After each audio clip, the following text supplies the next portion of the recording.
Open any browser on your computer. In the search bar, type evolutionecom.in and press enter. Once the website opens, click on the Evolution Edge button in the top right corner. Now click on the Download for Windows button to start downloading the browser.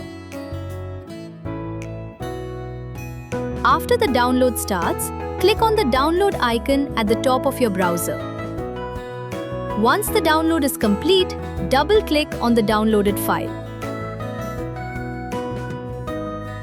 If a security warning appears, click on More Info, then click Run Anyway. After that, click on Install Anyway. Now click on I agree, then click on the Install button.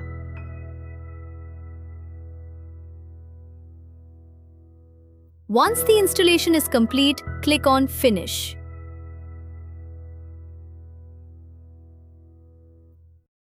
Thank you for watching Evolution Ecom.